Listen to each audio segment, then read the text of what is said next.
If you are over the age of 60, I want you to stop scrolling for just a moment, because what I'm about to share with you could genuinely change the way the rest of your life feels. Not in some exaggerated, too good to be true way. I mean it in the most honest sense possible. There is one single exercise, one simple movement that doctors and physical therapists across this country quietly consider one of the most powerful things a person over 60 can do for their body. And the most surprising part? It takes almost no equipment, almost no space, and almost no time. Stay with me, because I'm going to walk you through exactly what it is, why it matters so much, and how it can protect your independence for years to come. Let me ask you something first, and I want you to really think about your honest answer. When you get up from a chair, do you ever push off with your hands because your legs feel like they need the extra help?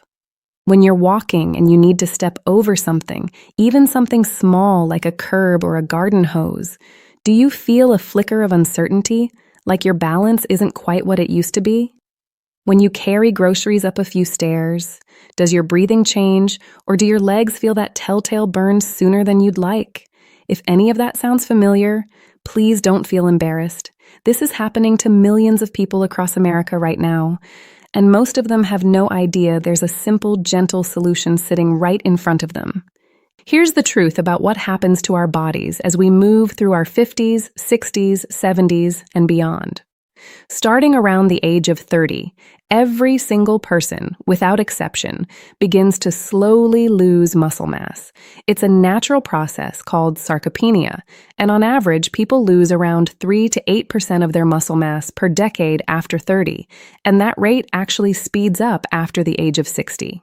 Now, here's what's really important about this. It's not just about looking strong or fit. Your muscles are the foundation of almost everything you do in daily life. Standing up, walking, climbing stairs, carrying your grandchild, getting out of the bathtub safely, catching yourself if you trip. All of that depends on the strength sitting quietly in your legs, hips, and core. And here's something most people don't realize at all. The muscles that decline the fastest and that matter the most for staying independent as we age are the ones in our lower body, especially the muscles in our thighs, hips, and glutes. These are the very muscles responsible for keeping us steady, preventing falls, and allowing us to get up and down from chairs, beds, cars, and toilets without struggle or fear. So let me finally tell you what this one exercise is, because I know you've been waiting. It's called the sit to stand, sometimes also referred to as the chair squat.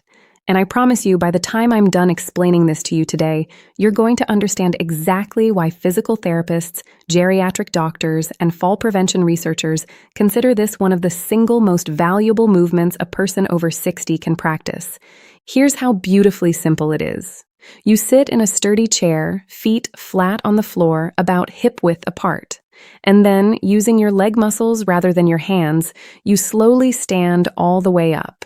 Then you slowly lower yourself back down into the chair, with control instead of just plopping down. That's it. That's the entire movement. Stand up, sit down, stand up, sit down. It sounds almost too simple to matter, doesn't it? But wait, because this is exactly where the magic of this exercise reveals itself. This single movement, repeated regularly, strengthens nearly every major muscle group in your lower body at the same time. Your quadriceps in the front of your thighs, your hamstrings in the back, your glutes, your calves, even your core engages to help you balance. It's like getting a full lower body workout from one simple, natural movement that mimics something you already do dozens of times a day anyway. Getting up from a chair, a couch, a car seat, the toilet, your bed. This is very important. So I want you to really hear this part clearly. Researchers and physical therapists often use something called the sit-to-stand test as a measurement of overall health and longevity in older adults. Studies have shown that how easily, how quickly, and how many times a person can stand up and sit down from a chair without using their hands is strongly connected to their overall strength, their balance, their fall risk, and even broader measures of how well they're aging. In other words, this isn't just a random exercise someone picked out of thin air. It's a movement so connected to functional independence that doctors literally use it to assess a person's physical resilience. Let's talk for a moment about why this matters so deeply, because I don't want this to just be information that floats past you. I want you to feel the weight of why this is so important. Falls are one of the leading causes of injury, hospitalization, and loss of independence among Americans over the age of 65. And one of the biggest predictors of fall risk is lower body strength, specifically the strength in those same muscles, the sit-to-stand exercise targets. When your legs are strong, when your hips and glutes are strong, you're not just more capable, you're safer. You're more likely to catch yourself if you stumble. You're more likely to recover your balance if you trip on an uneven sidewalk or a loose rug. You're less likely to end up in a situation where a simple fall turns into a broken hip, a hospital stay, or worse, a permanent loss of independence. Most people don't realize this, but a hip fracture in someone over the age of 65 can be a life-altering event, not just physically, but emotionally too. It can mean months of rehabilitation, the painful loss of independence, having to rely on family or caregivers for things you used to do effortlessly on your own. I share this with you not to frighten you, but because I care about you having the strength and stability to stay independent, active, and free for as many years as possible. And the beautiful, hopeful truth is this: so much of that risk can be reduced through simple, consistent movement like the sit-to-stand exercise. Now let's talk about some of the quiet warning signs that your lower body strength might be declining, things that many people brush off as just getting older without realizing they're actually signals worth paying attention to. Do you find yourself needing to use your hands or arms to push yourself up out of a chair? That's a sign. Do you feel unsteady when standing on one leg, even briefly, like when you're putting on pants or shoes? That's a sign. Do you notice you're walking a little slower than you used to, or that uphill walks and stairs feel more challenging than they did a few years ago? Those are signs too. None of these mean something is terribly wrong. They simply mean your body is asking for a little extra attention and strengthening, the same way it's always communicated with you throughout your life. But here's the wonderful, encouraging part of all of this, and I really want this to sink in. Muscle is remarkably responsive to exercise, at any age. There's actually a growing body of research showing that even people in their 70s, 80s, and 90s can build meaningful muscle strength through consistent, gentle resistance exercise, like the sit-to-stand movement. Your body never loses its ability to adapt and grow stronger. It just needs the right kind of gentle, consistent encouragement. Let's talk about how to actually do this safely and comfortably, because I want you to feel confident and capable, not overwhelmed. Start with a sturdy chair, something that won't slide or wobble, ideally with arms nearby in case you need a little extra support in the beginning, though the goal over time is to rely on your legs rather than your arms. Sit toward the front edge of the chair with your feet flat on the ground, positioned slightly behind your knees rather than way out in front. Lean your chest very slightly forward, and then push through your heels to slowly rise to a full standing position. Pause for a moment at the top, standing tall. Then slowly, with control, lower yourself back down into the chair, almost like you're trying to sit down as gently as possible, rather than dropping down quickly. That slow, controlled lowering is just as valuable for building strength as the standing part, so please don't rush it. In the beginning, even 5 repetitions might feel like plenty, and that is perfectly okay. There is no race here, no competition, no need to compare yourself to anyone else. The goal is simply to do a little bit, consistently, and to gradually build from there as your strength improves. Some people start with 5, and over weeks and months work their way up to 10, 15, or more. Others practice this a few times throughout the day, perhaps when getting up from the couch during commercial breaks or before meals, simply adding a few extra stands and sits into movements they're already doing. There's truly no wrong way to incorporate this into your day, as long as you're moving with control and without pain. Now, I do want to pause here and say something important, because your safety always comes first.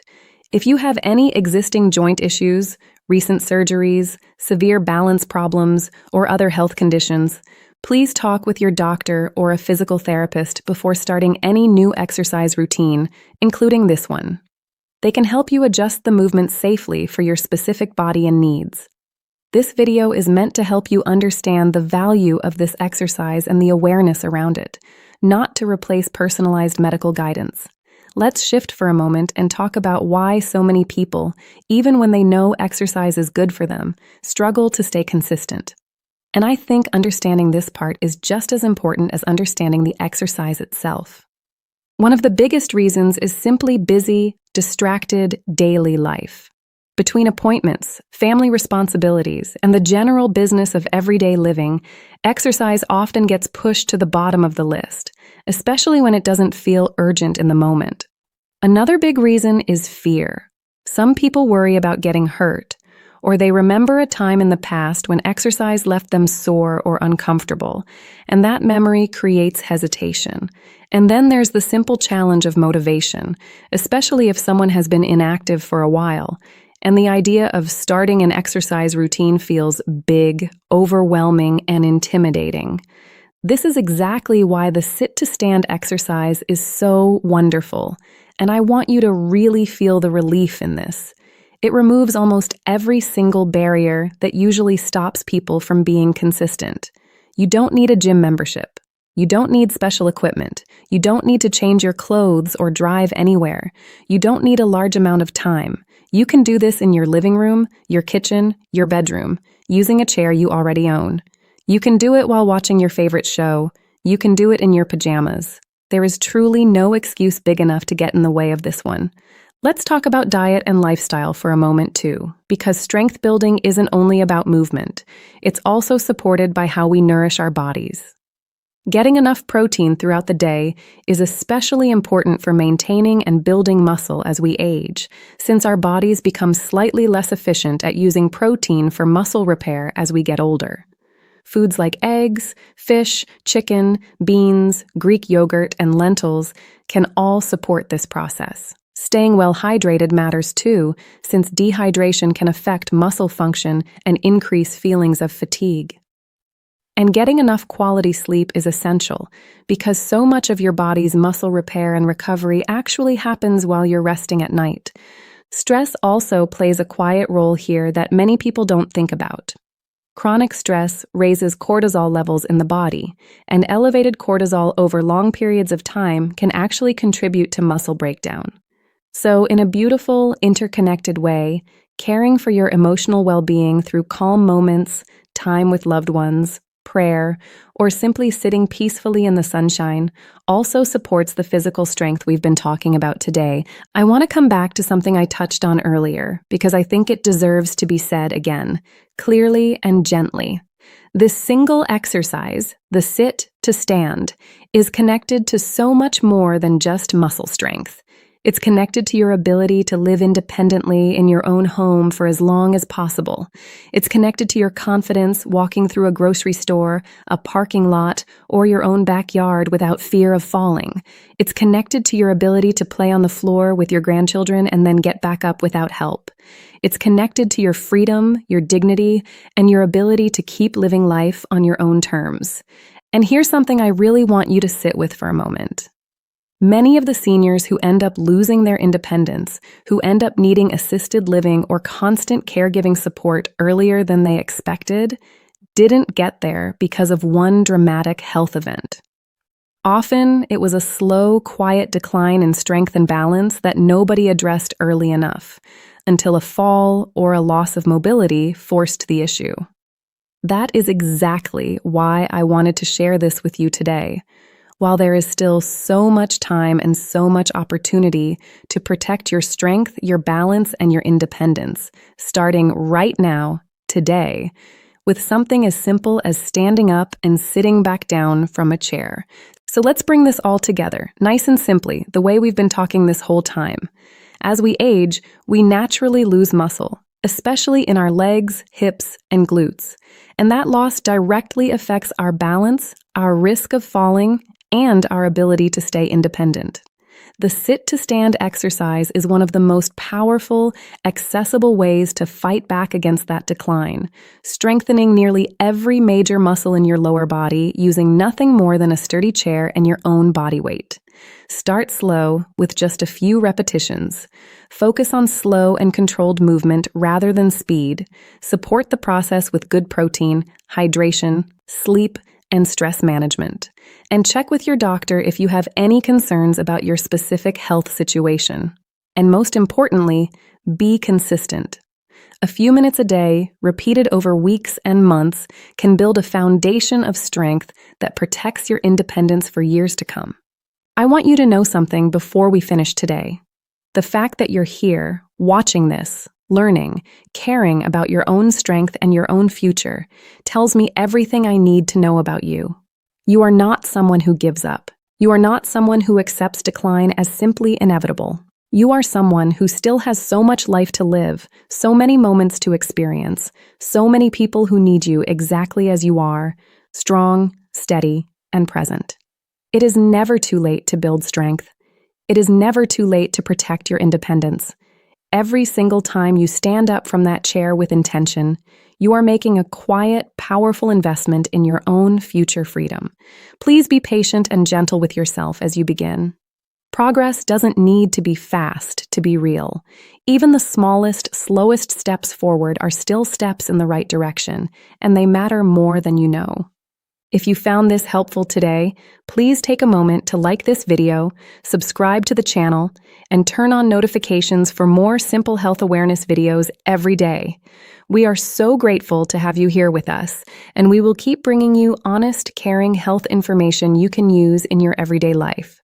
Thank you so much for spending this time with me, and I will see you in the next video.